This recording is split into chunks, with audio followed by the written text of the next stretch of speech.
지나치게 많다는 지적에 따라 경주시가 통합재정 안정화 기금을 설치해 잉여금을 평년의 3분의 1 수준으로 줄이겠다고 밝혔습니다.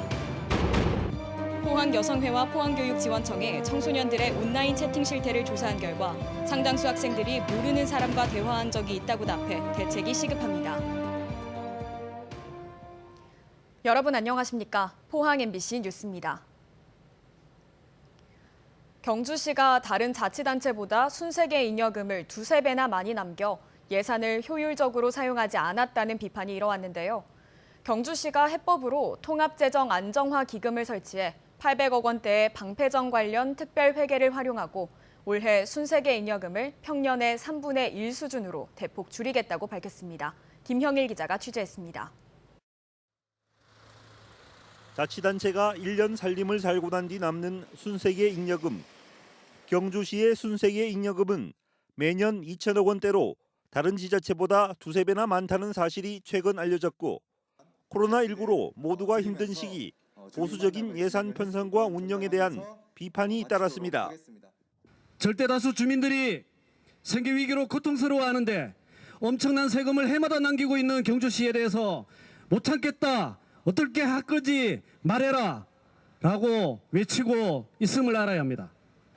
논란이 확산되자 경주시는 올해 통합재정안정화기금을 설치 운용해 문제를 적극 해결하겠다고 밝혔습니다.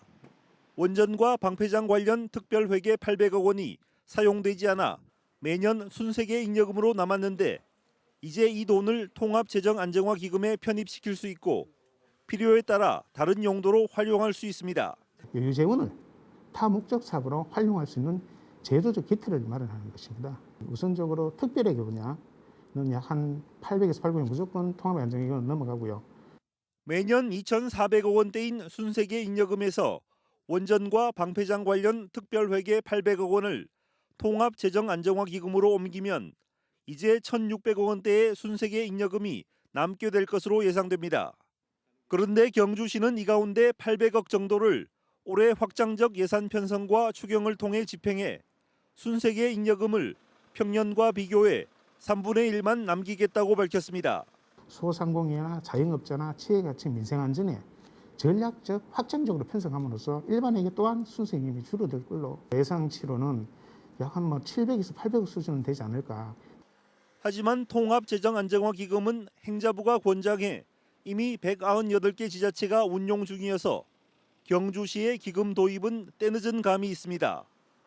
또 제도 개선만큼이나 서민들을 위한 시의적절한 예산 집행과 철학이 더욱 중요하다는 지적도 제기되고 있습니다. 순세계 잉여금으로 남을 세금을 다른 지갑에 두고 쓰기 편하게 만들겠다는 말인데 사실 제일 중요한 부분은 그 지갑을 언제 어떻게 여는가 하는 게 중요할 것 같습니다. 경주시의 제도 개선과 확장적 예산 집행으로 과도하게 남았던 순세계 잉여금이 앞으로는 대폭 줄어들게 될지 관심을 모으고 있습니다. MBC 뉴스 김혁일입니다. 포항지진 진상조사위원회는 오는 29일 포항시청 대자몰에서 조사 결과를 밝히는 주민설명회를 개최합니다. 국무총리 산하 진상조사위원회는 지난해 4월부터 1년 3개월 동안 포항지진의 발생 원인 등 진상규명을 위한 조사를 진행했고 이 자리에서 조사 내용을 주민들에게 설명합니다. 조사위는 이번 조사 내용을 토대로 지진 관련 제도와 정책에 대한 대책 마련에도 나설 예정입니다. 최근 포항과 안동에서 채팅 어플을 통한 미성년자 성매매 사건이 잇따르면서 큰 논란이 일고 있는데요. 포항 지역 중고등학생들을 대상으로 관련 실태를 조사해봤더니 중학생 10명 중 7명이 온라인 채팅을 이용한 경험이 있는 것으로 나타났습니다. 여기서 10명 중 1명은 실제 만남까지 가졌다고 답했습니다. 박성아 기자가 보도합니다. 지난 5월 포항에서 발생한 중학생들의 집단 폭행 사건. 폭행의 이유는 자신들이 시킨 성매매를 하지 않는다는 것이었습니다. 사건 발생 2달여 만에 경찰은 포항에서만 미성년자 성매수자와 성매매 알선자 등 총 27명을 붙잡았습니다. 이들이 미성년자의 성을 사고 파는 데 이용한 건 채팅 어플리케이션이었습니다. 라는 앱으로 근처에 있는 남자들을 잡거든요. 그 남자들이 뭐 하면은 얼마를 주겠다. 실제로 최근 여성가족부가 발표한 통계에 따르면 아동 청소년 성매수 범죄의 91.4%는 SNS를 통해 이뤄졌습니다. 온라인 채팅이 미성년자 성매매의 수단으로 악용되고 있는 겁니다. 하지만 여전히 많은 학생들이 손쉽게 채팅을 이용하고 있는 것으로 나타났습니다. 여성단체와 교육청이 포항 지역 중고등학생 3,400여 명을 대상으로 온라인 채팅 이용 여부를 조사했습니다. 중학생 10명 중 7명이, 고등학생은 10명 중 5명이 온라인 채팅을 이용한 적이 있다고 답해 높은 비율을 보였습니다. 특히 채팅을 통해 만남을 제안받은 적 있냐는 질문에 전체 중학생의 약 10%, 고등학생은 약 7%가 그렇다고 답했고, 중학생의 경우 10명 중 1명이 실제로 만남까지 가진 것으로 나타났습니다. 동의 없이 신체 일부 촬영을 요구받거나 불법 촬영을 당한 적이 있냐는 질문에도 약 2%의 학생들이 그렇다고 답했습니다. 부모들도 모르는 그런 상황에서 자녀들이 온라인 채팅을 통해서 어떤 사람과 대화를 하고 있고 실제로 또 만남을 하고 있는지. 포항여성회는 경찰과 교육청, 포항시와 함께 지역 청소년들의 온라인 채팅을 통한 성매매에 대해 대책을 마련하겠다고 밝혔습니다. MBC 뉴스 박성아입니다. 국립수산과학원은 최근 동해 남부해상을 중심으로 맹독성 해파리가 발견되고 있다며 해수욕객들의 주의를 당부했습니다. 수산과학원은 7월 들어 경남과 부산, 울산 해안에서 독성이 강한 노무라 입깃 해파리 등이 발견되고 있다며 해류와 바람을 타고 경북과 강원 해역까지 확산되고 있다고 밝혔습니다. 이에 따라 해파리 쏘임 사고 위험이 높아지고 있다며 해수욕객은 반드시 응급처치법을 숙지해야 한다고 밝혔습니다. 청정해역으로 이름난 울릉도 연안에 이례적으로 무해성 적조가 출현했습니다. 울릉군에 따르면 지난 20일부터 오늘까지 사동항에서 남양항 사이 황토색을 띤 무해성 적조 생물인 녹티루카 스킨틸란스가 폭 100에서 200m, 길이 3km로 띠를 이루고 있습니다. 현재 울릉도 해상의 표층 수온은 평균 27도로 평년보다 5도 이상 높은 데다 부영양화가 적조 출현의 이유로 추정되고 있습니다. 코로나19가 확산하고 있지만 방역 수칙을 위반하는 사례가 속출하고 있습니다. 영업정지 시간에 몰래 영업하던 유흥주점과 확진자와 밀접 접촉하고도 자가격리를 위반한 사람들이 잇따라 적발됐습니다. 방역당국은 방역수칙 위반 행위 단속을 강화하고 있습니다. 조재한 기자가 보도합니다. 밤 11시 이후 영업이 금지된 대구 동구의 한 유흥주점입니다. 비상구를 통해 들어가 보니 손님 등 10여 명이 술판을 벌이고 있습니다. 경찰과 방역당국이 지난 19일부터 특별 합동 단속에 나서 영업정지 시간에 몰래 영업하던 유흥주점 2곳을 적발했습니다. 일주일에 한 번씩 하도록 한 유흥 종사자 PCR 검사도 하지 않은 것으로 드러났습니다. 또 다른 유흥주점은 이용자 명부를 작성하지 않았습니다. 한 음식점은 9명의 사적 모임을 허용해 적발됐습니다. 지금 여러분들은 감염병의 예방 및 관리에 관한 법률 49조 1항 2호 집합금지 위반을 하셨기 때문에 전부 다 지금 단속되신 거고요. 확진자와 밀접 접촉으로 자가격리 조치됐지만 무단 이탈한 6명도 적발됐습니다. 대구시는 대부분 20, 30대로 개인 용무로 자가격리를 어겼다며 형사 고발하기로 했습니다. 영업시간을 어긴 업소와 이용객, 진단검사를 받지 않은 유흥 종사자에게도 운영 중단 10일과 함께 형사 고발, 과태료 부과 조치를 냈습니다. 영업제한 위반이라든지 방역수칙 위반 사항에 대해서 그 원스트라이크 아웃을 적용해가지고 시정 없이 바로 단속을 했고요. 오늘 0시 기준 코로나19 신규 확진자는 대구 38명, 경북은 29명입니다.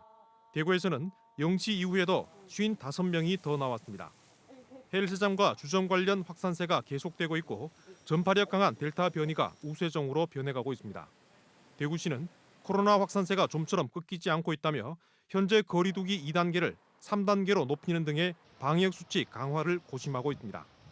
MBC 뉴스 조재한입니다.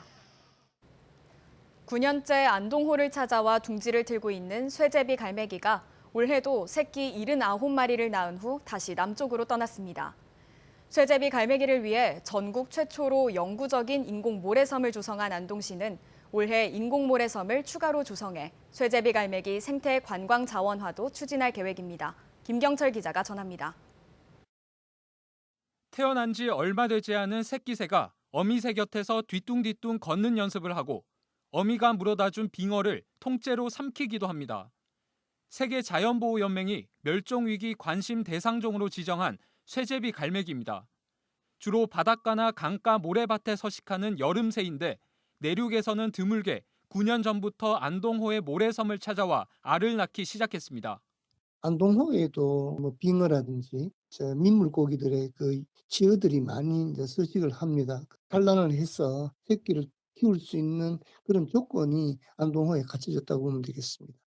올해도 어김없이 호주에서 10,000km를 날아와 안동호에 둥지를 튼 쇠제비 갈매기는 4월부터 7월까지 새끼 79마리를 낳았습니다. 올해는 천적인 수리부엉이가 나타나지 않아 쇠제비 갈매기의 개체수는 지난해보다 더 늘어났습니다.